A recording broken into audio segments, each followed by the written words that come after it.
Welcome to El Regnum channel. If you are new to this channel, please do not hesitate to click subscribe and hit the notification bell for you to be more updated of the coming videos.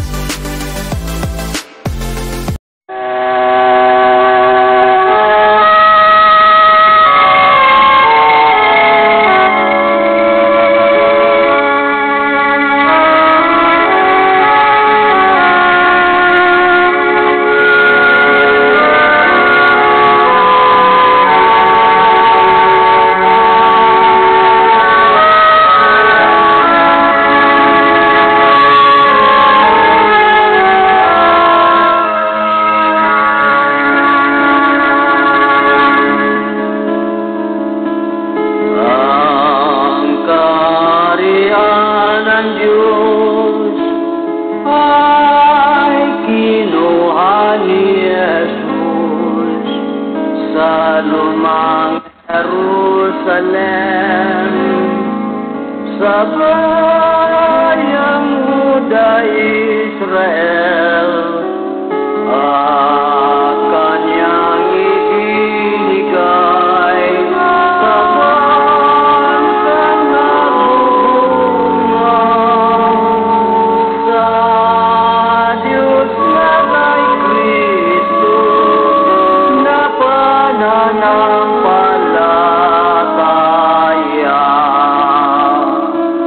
Ang kaharian ng Diyos ikinubli ni Jesus. Hanapin natin ang bagong Jerusalem. May palatandaan ang malayong silangan, mga puno ng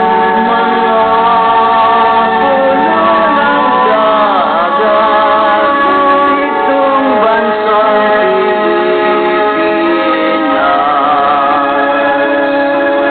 Sa lupang inirang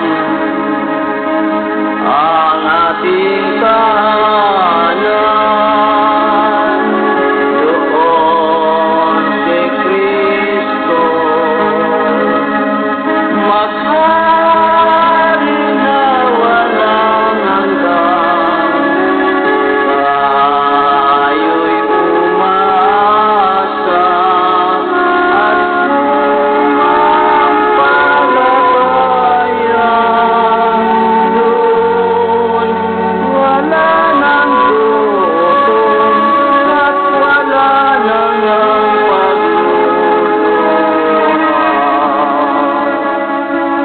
Sa lupang inirang ang ating tahanan, doon si Kristo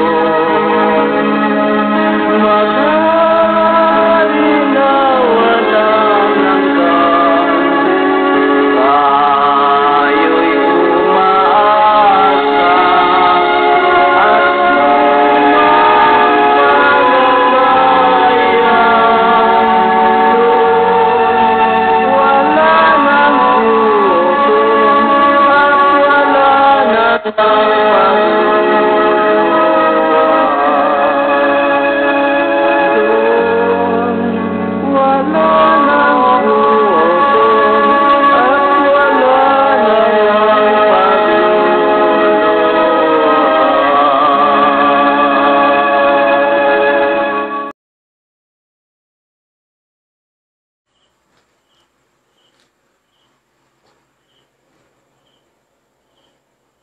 Okay, so maraming salamat po, Reyna. So mapagpalang oras sa ating lahat, buong Pilipinas, mula Luzon, Visayas at Mindanao. So muli, narito na naman po kami para magbahagi o magpahayag sa ating lahat sa plano ng Diyos kung bakit nga ba, no? Kung bakit nga ba na itong bansa nating Pilipinas ang ating tinatawag na mapalad na pinagbigyan ng kanyang kaharian. So, bago po ako magpatuloy, ay nais ko munang magpasalamat sa ating mga taga-subaybay, no? Sa programa ng The Kingdom of God sa palatuntunang Consumatomes, no? At gayon din na ako'y magbibigay pugay, no, sa aming mahal na dakilang guro, Supreme Founder of the Kingdom of God, His Majesty, Supreme King Philemon Ondok Reyam Bonanza. At ganun din po sa amin pong 5 spiritual mothers na nandun po ngayon sa banal na syudad. Doon po sa Purok, New Jerusalem, Rizal Shrine, Talisay, Dapitan City, Zamboanga del Norte. So, mapagpalang oras po dyan, mga reyna, mga nanay, no?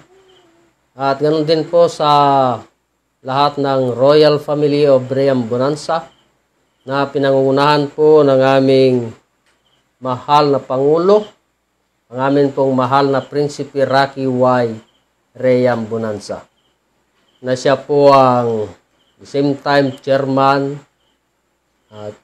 President of the Kingdom of God at Chairman President sa The Royal Alpha Omega Ring Trading Corporation. At ganoon din po sa kapatid ng aming mahal na prinsipe, walang iba, Haring Adolfo B. Reyam Bonanza, na siya po ang ating President ng The Philippine Deuterium Development and Management Corporation. At ganoon din po sa lahat ng mga 12 tribes, 12 apostoles, mula Region 1 hanggang Region 12, na kinabibilangan po ng aming Regional Director dito po sa Region 2, walang iba, Haring Edgar Palor Ligutom. At kasama po ang kanyang reyna, walang iba, Reyna Ros Padillo Ligutom. At ganoon din sa lahat ng mga 70 prophets, buong Pilipinas, mula Luzon, Visayas at Mindanao, dito po sa loob ng kaharian ng Diyos. Hanggang sa mga municipal leaders, barangay down to Purok. At ganoon din sa lahat ng mga prinsipe at mga prinsesa sa buong puwersa ng The Kingdom of God. Sa lahat ng ating mga kapatid na nandyan pa sa ibang bansa, na pinangungunahan ng ating Reyna Shirley del Rosario, no, na nandyan po sa bansang UK, doon po sa London. So mapagpalang oras dyan, Reyna. At ganoon din sa isa pa nating prinsesa, walang iba, Prinsesa Claribel Baltasar, na nandun po sa bansang Kuwait. At ganoon din sa ating mga kapatid na nandyan po sa Isabela, yan po sa Naggasikan, Santiago City, na pinangunahan po ng ating kapatid Haring Ramel Tadya, Haring Redentor Domingo, Haring Gino Tolentino, Reyna Gloria de Leon, Reyna Marites Saldivar, Reyna Luz Biminda Gutierrez, at sa isa nating prinsipe na walang iba, Prince J.V. Sales. At ganoon din sa ating kapatid na nandyan po sa Malanit Jones, Isabela, ang ating Haring Roger Pagumpana sa buo niyang pamilya, at ganoon din sa kanyang anak na nandun po sa Negros, walang iba, Haring Reggie Pagumpana, kasama ang kanyang reyna, Reyna Jel Pagumpana. At ganoon din sa ating mga kapatid na nandyan sa Cabarrugis, Reyna Rosalia Tuginayo, Reyna Marina Ansibi. At sa ating mga kapatid dyan sa Nagtipunan, sila Haring Raul Digaw, si Prince Fernando Digaw, sa buong niyang pamilya, mapagpalang oras dyan, Hari at Prinsipe. At ganun din kay Haring Nicomedes Rapio, pagpalang oras dyan, Haring Nick. Sa lahat ng nakikinig sa programa ng The Kingdom of God, no, sa palatuntunang Consumatomes, sa buong puwersa ng The Kingdom of God. So sa gabing ito, muli ay kami na naman po ay nagpapatuloy na nagpapahayag sa ating lahat dito po sa region to, dito sa Poblacion Sur, Madela, Quirino, Province of Quirino, para matupad yung mga ula ng Diyos sa banal na kasulatan na ipangaral ang ebanghelyo sa sanglibutan, ebanghelyo sa kaharian sa sanglibutan, no? At bigyan ng mga patutuo nang sa gayon ay darating na ang wakas. Kaya wala po kaming tigil o sawa na ipapahayag ang tungkol sa kaharian, na kung saan ang kaharian ng Diyos mula sa panahon ng ating Panginoong Hesukristo ay kinuha ni Kristo at ibinigay sa isang bansang nagkakabunga. No? Ngunit, kung marinig ang salitang kaharian ng Diyos, mga kapatid, ay walang ibang turo o bukang bibig, ay nandun daw sa taas. Diba? Yung iba naman ay nandito daw sa loob ng puso. Yung iba naman nandun daw sa ilalim ng lupa. So hindi ko po yan kayang patunayan kung ganun man lang ang ating alam ay hindi ko yan kayang patunayan. Ngunit sa mga salita ng Diyos dito sa loob ng kaharian ng Diyos ay linihim ng Diyos ang kaharian mula pa ng kinuha ni Kristo, ang kaharian sa bansang Israel. No? Kinuha ni Kristo ang kaharian doon po sa bansang Israel. So, ibig sabihin, ang Israel ay bansa. Sapagkat kung alamin natin yung istorya ng Diyos sa daigdig, na kung saan pinili ng Diyos ang ating Panginoong Hesukristo na ipangaral ang kaharian ng Diyos doon sa bansang Israel. Na ang kapital ng bansang Israel ay ang Jerusalem. Ito ang kapital ng bansang Israel. Yan, ang Jerusalem. Ngunit, sa madaling salita, mga kapatid, noong ipinangaral ng ating Panginoong Hesukristo ang kanyang kaharian doon sa bansang Israel, ang tanong, tinanggap po ba? No? Kung tinanggap sana hanggang ngayon, ang bansang Israel ay siya pa rin ang kaharian sa daigdig. Sapagkat mayroon pang mga nauna na kaharian na ginamit ang Diyos sa bansang sa daigdig, mga kapatid. Gumamit ng mga bansa para maghari sa buong daigdig. Na ang una ay ang bansang Babylon, kaharian sa daigdig sa taong 606 BC. Pagkatapos, ang sumunod na kaharian sa daigdig ay ang bansang Medo-Persia. Mga kapatid, na nag-umpisa noong 538 BC. Ang pangatlo, ang bansang Greece, na kaharian sa daigdig. At ang pang-apat na kaharian sa daigdig ay ang bansang Rome, na naghari sa loob ng 644 years. Ngunit natapos ang bansang Rome na kaharian sa daigdig sa taong 476 AD. Kaya ang panglima sana na kaharian sa daigdig ay ang bansang Israel. No? Ang bansang Israel. Ngunit kako, sa panahon ng ating Panginoong Hesus na doon sana itayo ang panglimang kaharian sa daigdig ay hindi tinanggap. Bagkus ang kaharian ng Diyos inalis sa bansang Israel at ibinigay sa isang bansa na nagkakabunga. No? Dito, binigay ng Diyos ang kanyang kaharian. Kung bansa man ang pinagkunan ng Diyos ng kanyang kaharian, bansa din ang pipiliin ng Diyos kung saan maitayo ang kanyang kaharian. Na siyang maghahari sa sanglibutan. No? Siya ang kaharian sa daigdig sapagkat nangako ang Diyos ayon sa Daniel 2:44. Natapos yung 4 na kaharian, hindi na itayo yung panglima doon sa bansang Israel. Ngunit dahil sa pangako ng Diyos ayon sa Daniel 2:44. Pakibasa rin.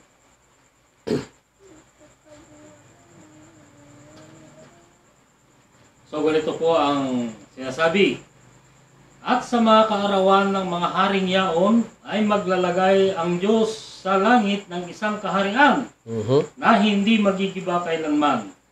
O ang kapangyarihan man niya o iiwan sa ibang bayan, kundi pagputol-putulin at lilipulin niya ang lahat ng kahariang ito.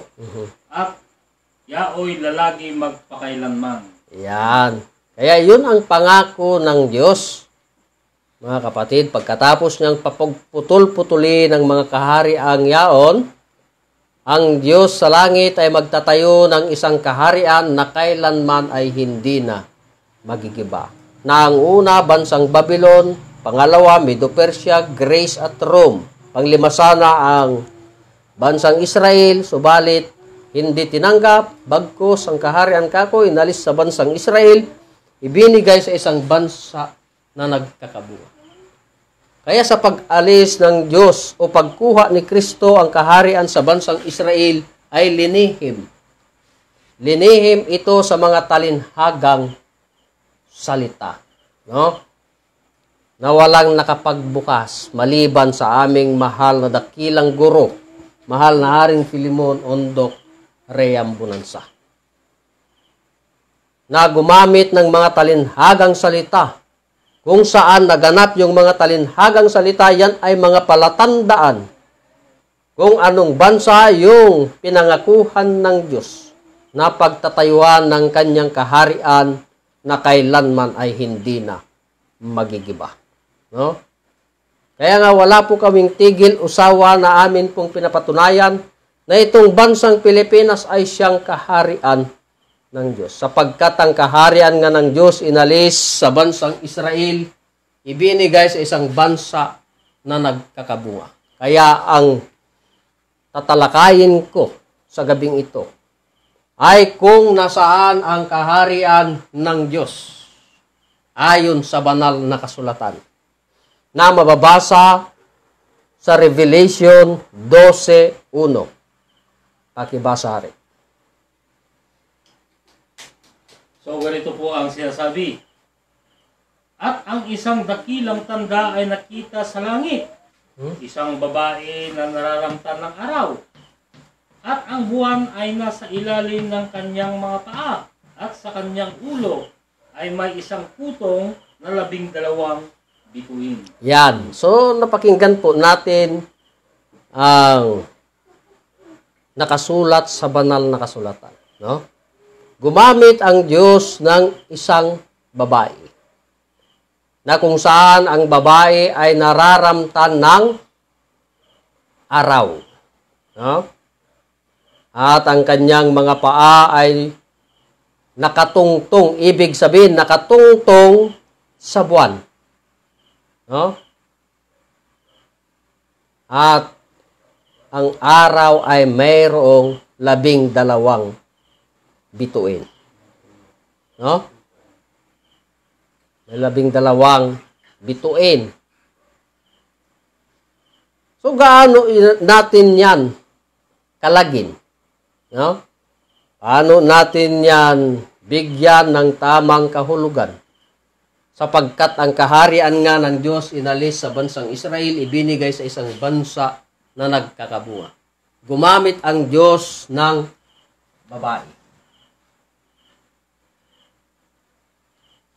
Kung isipin natin, ang babae na ito ay nararamtan ng araw, kung literal yan na babae, mga kapatid. Ano kaya sa palagay natin? Kung siya ay nararamtan ng araw. Ha? Baka pati kaluluwa sunog. Dito pa lang sa baba, ilang degree na yung init o sikat ng araw. Yun pa kayang babae, no? Na idinamit yung araw, no? Kalain mo? Nararamtan.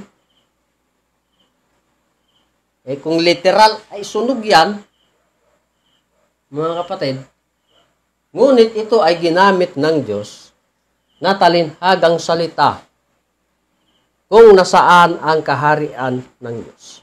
Sapagkat kako ang kaharian ng Diyos inalis sa bansang Israel, ibinigay sa isang bansa na nagkakabunga. Kaya alamin natin yung talinhagang salita na ginamit ng Diyos kung saan yan naganap. Sapagkat kung saan naganap yan, doon yung mapalad na pinagbigyan ng Diyos ng kanyang kaharian. Sapagkat sabi nga ng Diyos, inahanap ng Diyos ang mga nakaraan na. No? Sapagkat doon, yung binigyan ng Diyos ng tanda or mga palatandaan para doon may tayo ang kaharian ng Diyos. So, tignan po natin kung ano po ang hanay ng nabasa natin sa banal na kasulatan. Na yung babae na ginamit ng Diyos, na nagdamit ng araw o nararamtan man ng araw, na ginamit na talinhagang salita, ito po ay isang palatandaan na makikita doon sa langit. No? Isang babae na nararamtan ito ng araw. Diba? Araw. Na mayroong 12 putong. No? Mayroong 12 putong. Yan. Yan ay palatandaan kung nasaan ang kaharian ng Diyos. At ang babae ay nagdamit. Yan.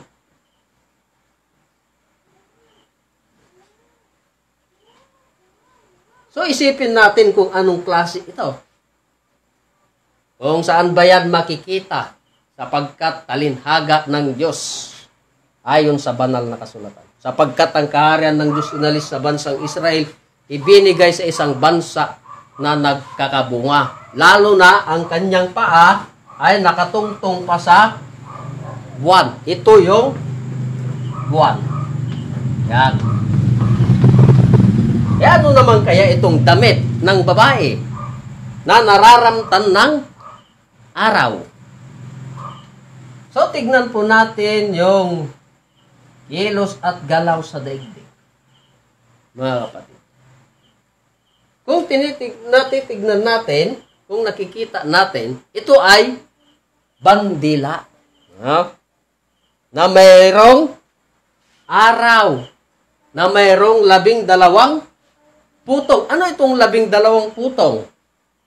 Mga kapatid. Na siyang 12 bituin.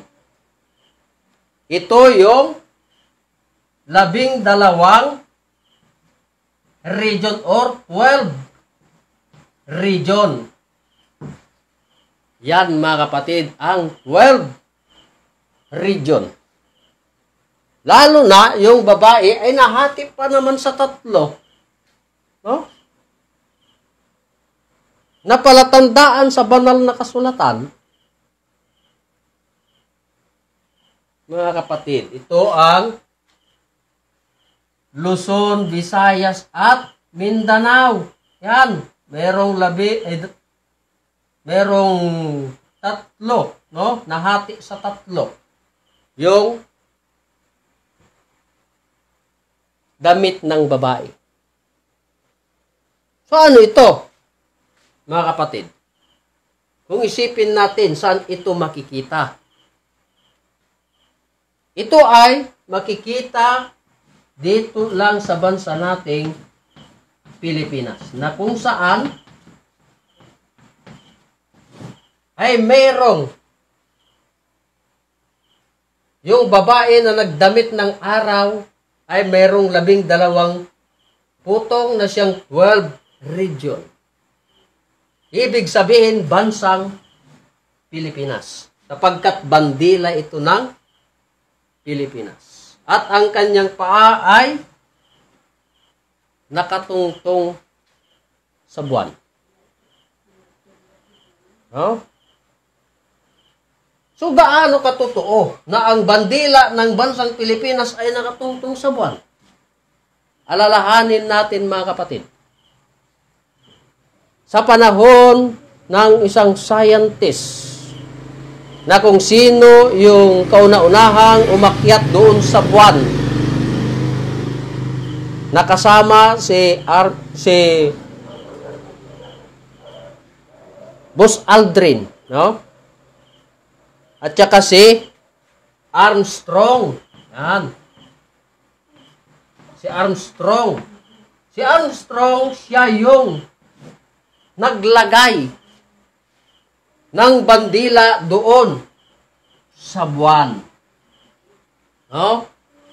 Siya ang pumunta doon sa buwan kasama si Buzz Aldrin. Sino pa? Warner Brown. Tama?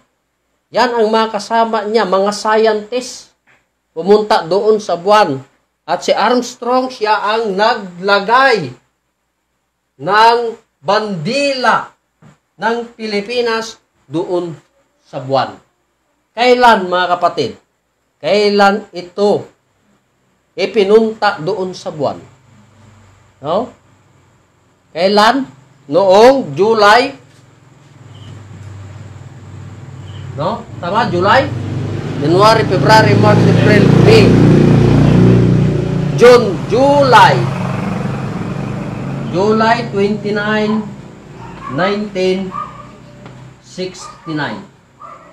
Na kung saan dinala ni Armstrong ang bandila ng Pilipinas para ipunta doon sa buwan. Yan ang malaking tanda na makikita sa langit. Na ang babae ay nagdamit ng araw na mayroong 12 putong. No? Sino itong babae? Mga kapatid? Kung basahin natin yan, mga kapatid, yung babae na yan, yan yung dakilang bayan. No? Na pinagharian pa ng mga hari sa lupa. Sino itong babae na ito? Walang iba kundi ang bansa nating Pilipinas. Kaya ang tanong, mga kapatid, saan ito naganap? Ha? Saan ito naganap?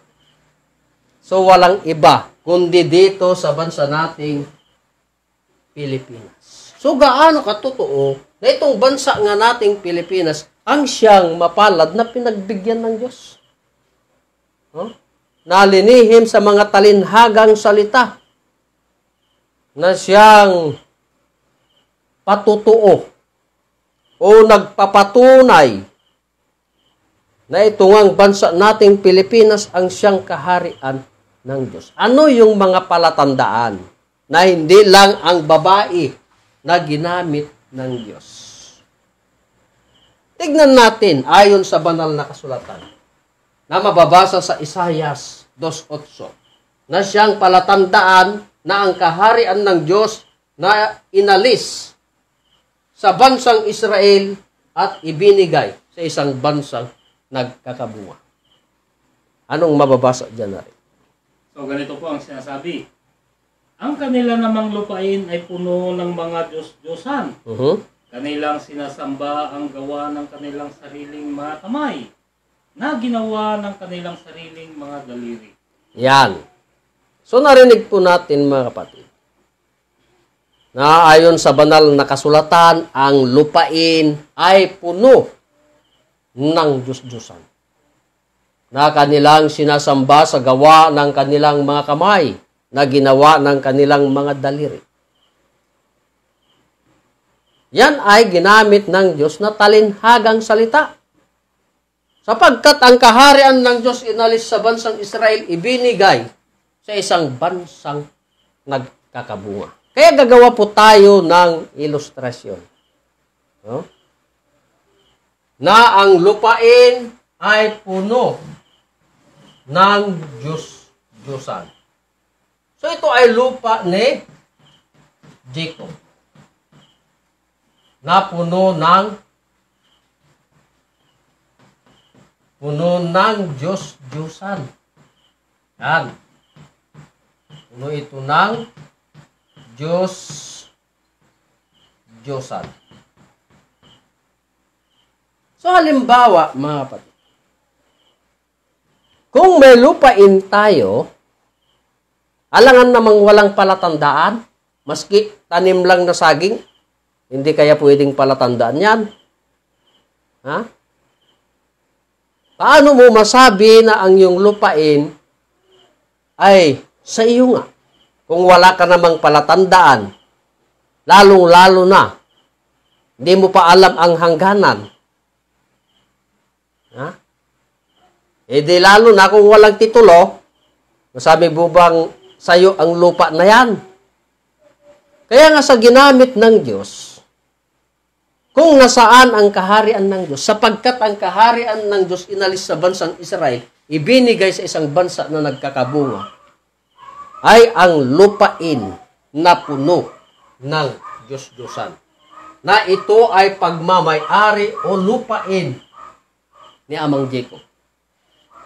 Na kung saan ay meron din itong hangganan. Ibig sabihin, merong mga muhon bawat sulok.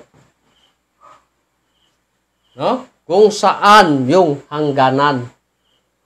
Yan ay palatandaan kung gaano kaluwang yung lupain na binigyan ng Diyos ng palatandaan na puno ng Diyos-Diyosan. No? Ang tanong, saan yan makikita?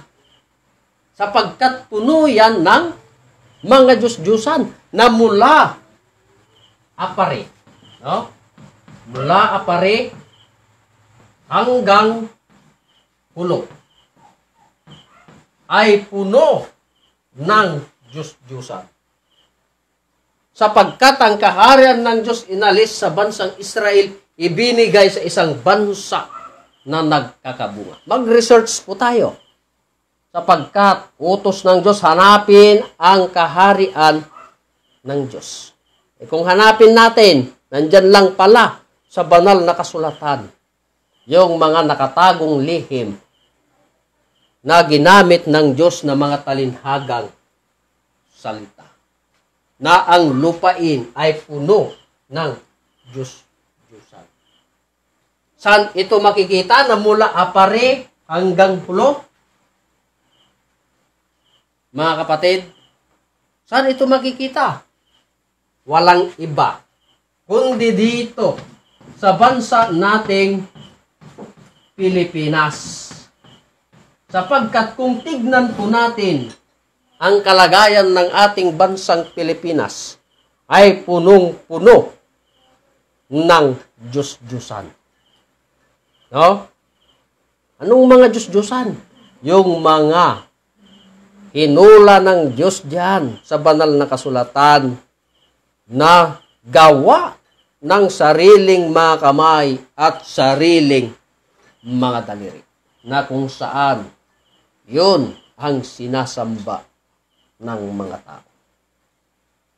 Yan ay ginamit ng Diyos na palatandaan kung nasaan ang kaharian ng Diyos na inalis sa bansang Israel, ibinigay sa isang bansa na nagkakabunga.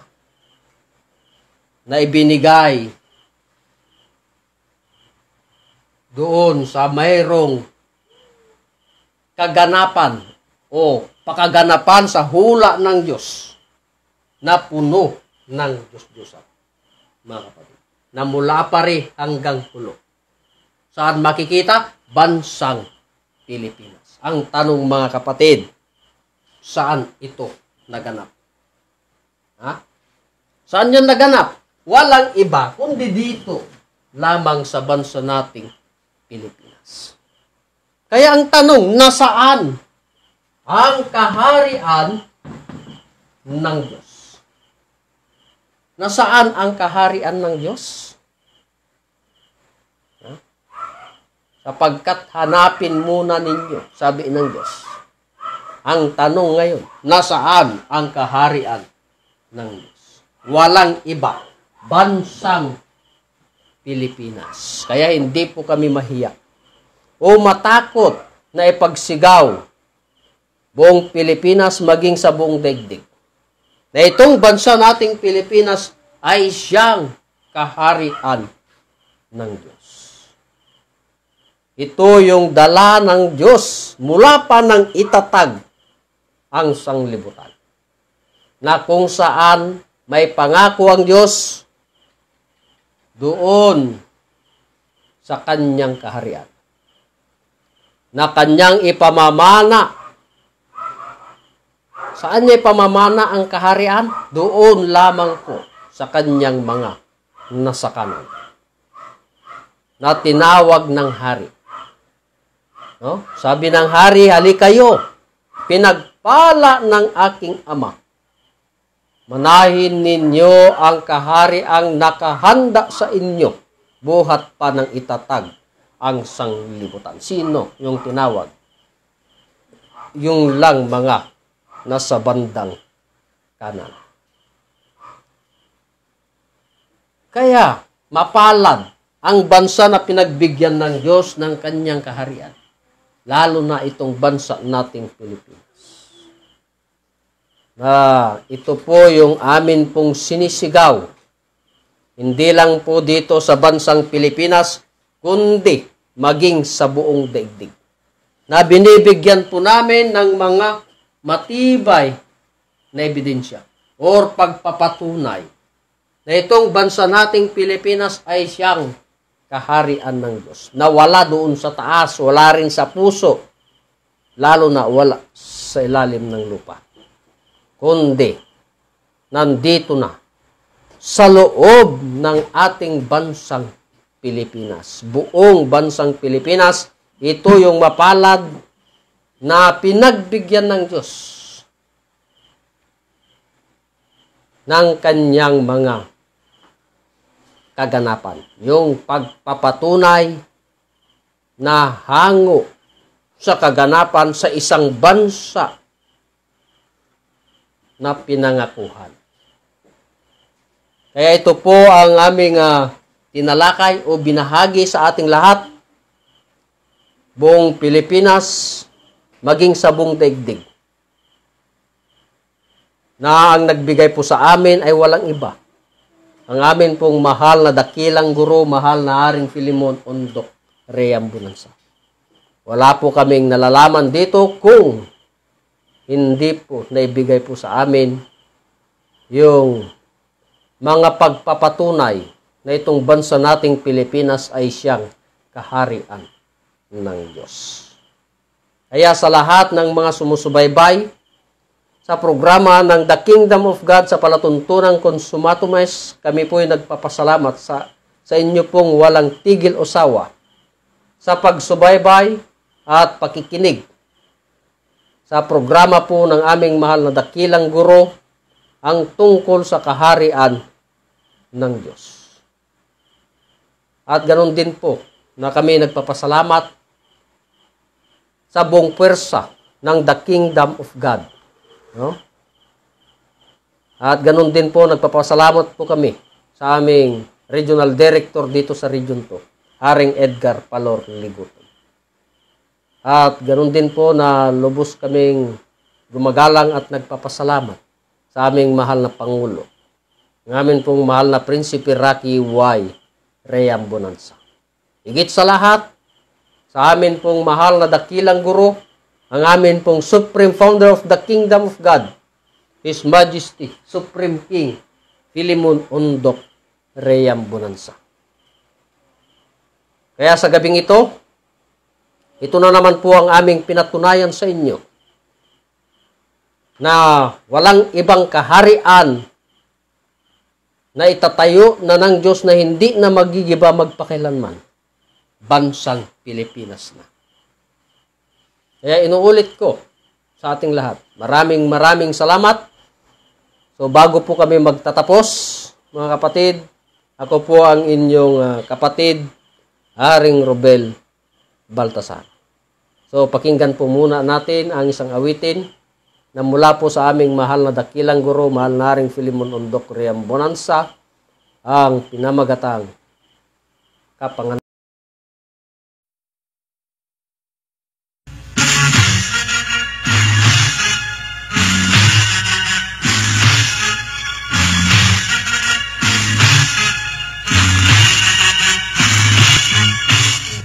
Makakita sa kaharian ng Diyos, ipanganak muli ng tubig at ng Espiritu.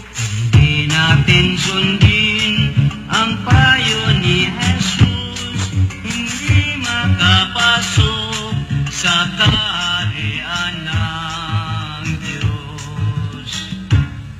Ang